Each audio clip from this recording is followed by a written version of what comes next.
He went undercover to catch a thief. What he actually found was a hero who was forced to eat his company's trash, and the secret that made her family orphans. The flickering LED strip over the prep counter hummed a tired corporate lullaby. The air in the kitchen of the Foundry, the crown jewel steakhouse in the Vance Hospitality portfolio, smelled of expensive truffle oil and the acrid metallic tang of regret. Alice Vance, or Al, as she was currently known, leaned against a stainless steel wall, scrubbing a burn mark off a sheet pan that stubbornly refused to surrender. 3 days ago, she'd signed off on a $12 million restructuring deal. Tonight, she was elbow-deep in grease, wearing a stiff, sweat-damped linen jacket 3 sizes too large. Her father, Robert Vance, had given her the mission: go undercover in Branch 3, the highest-grossing but lowest profit margin location. "The numbers don't lie, Alex," he'd lectured, his voice crisp even over the phone. $20,000 in miscellaneous waste every month. Find the leak. Prove you deserve the COO seat. The kitchen was a tightly controlled machine. Everyone moved with the efficiency of the highly paid, highly stressed. No one was lazy. No one was gossiping. No one was stealing finished product. Yet the waste number was a black hole in the P&L statement. "Move it, Al. That rack needs to be cleared for the 2-top rush." It was Leo, the 22-year-old apprentice butcher and line cook. He was an anomaly, a ghost in a crowded room, skinny, almost painfully so, with shoulders that permanently slumped from exhaustion. He was the most meticulously organized person in the entire operation. While the other cooks joked and grumbled, Leo worked. He was a silent, lethal weapon of efficiency. He handled the most expensive cuts, the Wagyu A5, the dry-aged prime rib, with a reverence that was almost religious. But it was his obsession with waste management that caught Alex's attention. The Foundry had a strict composting policy. Every scrap, every fat cap, every mistake went into a high-tech, sealed compost unit. But Leo had introduced an intermediate step, a small, personalized, stainless steel bowl he kept tucked under his station. He would trim the steak for plating, and the small pieces of fat, the slightly charred edges, the unusable gristle, the stuff that weighed down the miscellaneous waste line, would fall not into the main compost chute, but into his dedicated bowl. He did this with a terrifying, mechanical focus, as if separating gold from dust. On Monday, Alex watched him execute a perfect cross-cut on a massive bone-in ribeye. The knife work was art. But then, as he scraped the last centimeter of silver skin, a tough, useless membrane, into his private bowl, his hands started to shake. He leaned against the counter for a beat, eyes closed, pulling in a deep, desperate breath. He looked like a marathon runner crossing the finish line on empty. "Hey man, you okay?" Alex asked, her voice low. "You want to take that 5 minutes you skipped?" Leo startled, his eyes snapping open. They were the color of deep river silt, shadowed by lack of sleep. "I'm fine, Al. Just long shift." He snatched up his bowl and disappeared into the back hallway toward the walk-in freezer. The next night, Alex followed him. The walk-in freezer was a brutal, fluorescent-lit tomb. The air hit her face like a physical blow, smelling of raw cold and the faint, sweet scent and aging meat. Tucked in the farthest corner, behind a curtain of plastic sheeting, Leo was hunched over, his breath steaming in the frigid air. He hadn't been eating, he was cleaning. He had dumped the contents of the steel bowl onto a small, sterilized cutting board he'd smuggled in. With a surgical knife, he was meticulously carving the last remnants of edible, clean protein from the fat caps and silver skin. He'd slice away the charred bits, trim the last shreds of gristle, and then wrap the resulting, tiny, lean scraps, maybe 2 ounces total, into a neat, small parcel of butcher paper. He placed it inside a plastic zipper bag. This wasn't a thief stealing a finished steak. This was a scavenger, salvaging every single calorie of the most expensive food in the city from the trash. Alex's corporate training screamed, "Thief! Inventory manipulation!"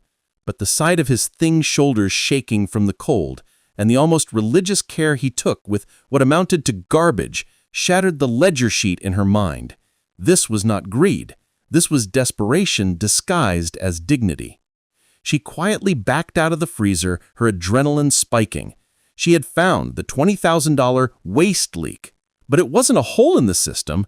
It was a hungry person meticulously cleaning up the crumbs. The manager, Mr. Davies, a man whose face looked permanently set to taxes due, called an emergency meeting the following afternoon. He stood at the head of the cramped staff room, holding a clipboard like a weapon. "Listen up. Inventory variance is still unacceptable. The corporate head office has authorized a new surveillance protocol. Guess where? Inside the main walk-in freezer." Alex felt a cold dread that had nothing to do with the freezer's temperature. The camera was aimed directly at the corner where Leo worked. Davies continued, his voice tight with false camaraderie. "This isn't about trust. It's about accountability. Anyone caught manipulating waste procedures or removing any item, no matter how small, will be immediately terminated. No exceptions. We are professionals here. We don't eat garbage."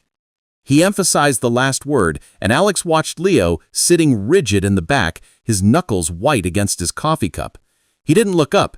He didn't flinch. He just looked like a man who had just been handed his death sentence. The deadline was 72 hours away. Alex knew she had to talk to him. She cornered Leo later by the roaring gas grills. "Leo, the camera is going up Monday. Davies isn't playing." Leo kept his eyes on the flat top, turning a rack of lamb. "I know, Al. Thanks for the heads up." "No, you don't know. This isn't about being fired. This is about what happens when you don't have that food. You're barely standing as it is." He finally looked at her, his expression a mixture of fatigue and fierce pride. He dropped the tongs. "My grandmother has late-stage Alzheimer's. The medication, the in-home care, the bronze tier insurance this company provides is a joke. It covers nothing for long-term care." He stopped, swallowing hard. "My younger brother, he's a genius. Full scholarship to art school, but it only covers tuition. I pay for his supplies, his rent. He has a future. I don't want to be the reason he has to drop out." He gestured vaguely toward the prep counter. "That food, the scraps, it's pure protein. It's what keeps me on my feet for the 18 hours. It saves me $50 a week on groceries. It's not about me being greedy. It's about being the only net between my family and complete collapse. And it's going in the trash anyway. Tell me how that's thief, Al." The moral conflict that had been brewing in Alex exploded. The bronze tier insurance. She knew the policy. It was the cheapest plan, designed to check a box, not to cover actual human hardship. Her family's company was building an empire on the backs of people who were literally being forced to scavenge for survival. "Leo, if you get caught, the company won't care about your family. They'll just see the cost, the policy violation, the precedent," Alex pleaded. "Then I get caught," he said, picking up his tongs, the ghost of his pride returning. "They can fire me, but they won't stop me from trying to save them. Now move, you're in my station." He was right. Corporate policy would swallow him whole, and Alex knew with sickening certainty that this wasn't just about Leo, it was about the system she was supposed to inherit, a system that valued the cost of a steak scrap over the life of its most loyal employee. The next morning, Saturday, Alex arrived at the foundry at 6 a.m.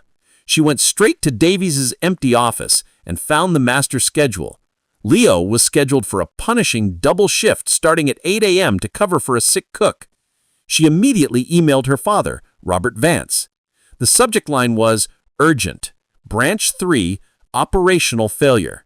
"Dad," the email began, "the 20,000 waste is not a leak. It's a systemic failure. The inventory is perfect because the staff is terrified. They are not stealing. They are surviving. Specifically, your apprentice butcher, Leo." She detailed Leo's story, the bronze tier inadequacy, and the brutal reality of what a $14 an hour job meant in a high-cost city. She ended it with a direct threat. "I will not stand by and let you fire a man for feeding this family with the scraps that we sell for $100. I am calling an all-hands meeting at 9 a.m. If you don't intervene, I will." Alex then spent the next hour reviewing every security protocol and policy document Davies had on his computer. She found what she needed: a rarely used emergency waste disposal protocol. that allowed a floor manager to temporarily reclassify certain kitchen byproducts during a documented high-stress event, like a sewage backup or health scare.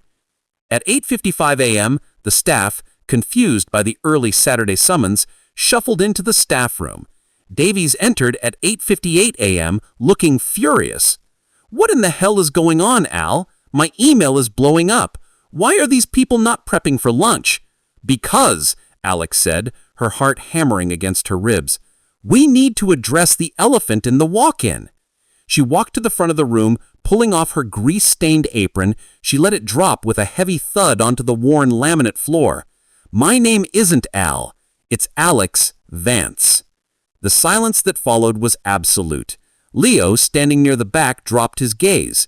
Davies' face drained of blood, going from red to pasty white in an instant.